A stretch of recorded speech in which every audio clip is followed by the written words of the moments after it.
কথা বলছে ঠিক আছে আমি মেনে নিলাম, যদি আমি আগুন থেকে বের হয়ে আসতে পারি আর আগুন যদি আমাকে পুরাতে না পারে, তাইলে তোমরা এখানে যারা আছো এই আগুন পূজা বাদ দিয়া ওই আল্লাহকে রব মানবা, ওই আল্লাহর হুকুম মানবা। তোমরা কি করবা? লা ইলাহা ইল্লাল্লাহু মুহাম্মাদুর রাসূলুল্লাহ সাল্লাল্লাহু আলাইহি ওয়াসাল্লাম। ঠিক আছে, সুবহানাল্লাহ।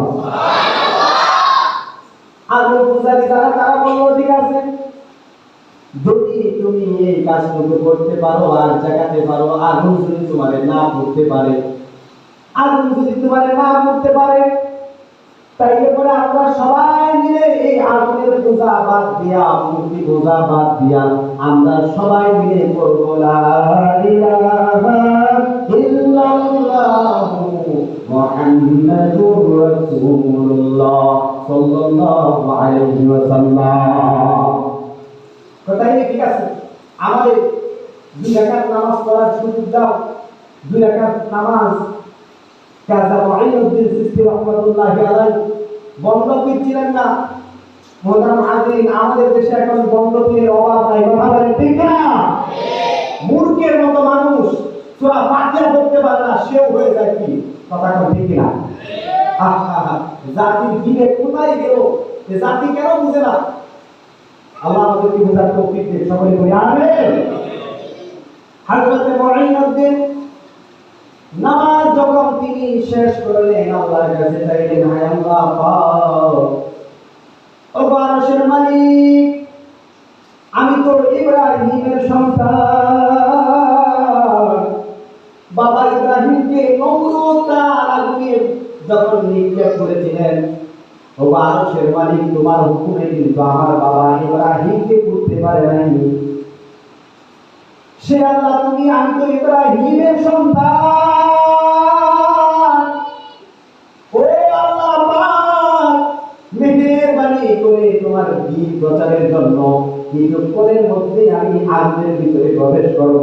মেহেরবানি করে ইব্রাহিমের সন্তান আমি মুঈনুদ্দিন, আমি তোমার বান্দা, তুমি আমার রব, তুমি আমার মালিক, তুমি মেহেরবানি করে আমারে একটু পারপায়ের দিকে কারণে বলেন সুবহানাল্লাহ। দুইটা বলছেন বিসমিল্লাহ করে, সুবহানাল্লাহ বলতেন না? মোহতারাম হাজিরিন, আগুনের ভিতরে ঢুকলো। আগুনের ভিতরে ঢুকার পরে সকলে মিলে চিন্তা করলো, আরে ছেলেটা তো ভালোই ছিল, কথা বলে ঠিক না?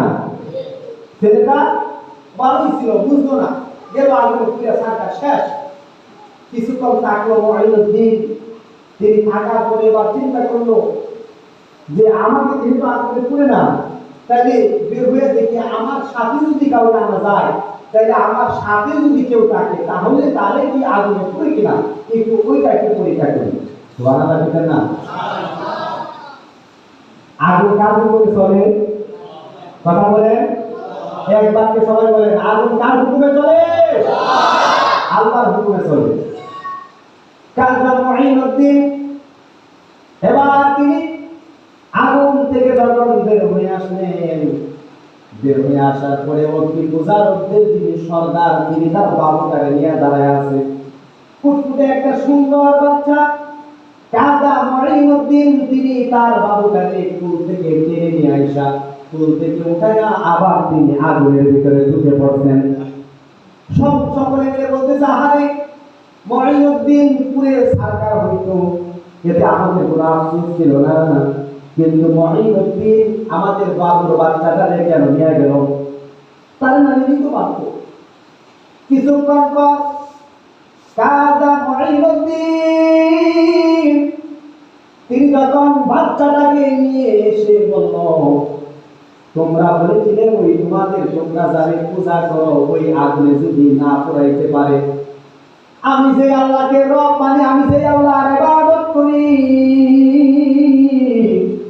ওই আল্লাহ যদি আমার আগুন থেকে রক্ষা করতে পারে, আমার আল্লাহ যদি হেফাজত করতে পারে, আগুন পূজা বাদ দিয়া ওই আল্লাহ পাকের হুকুম মানবা, ওই আল্লাহ পাকের আইন মানবা, ওই আল্লাহ পাকের হাবিব সাল্লাল্লাহু আলাইহি ওয়াসাল্লাম দয়াল নবী, ওই আল্লাহর রাসূলের উপর ঈমান আনবা, তাইলে তোমরা সকলে মিলে পড়ো লা ইলাহা ইল্লাল্লাহু মুহাম্মাদুর রাসূলুল্লাহ সাল্লাল্লাহু আল্লাহ।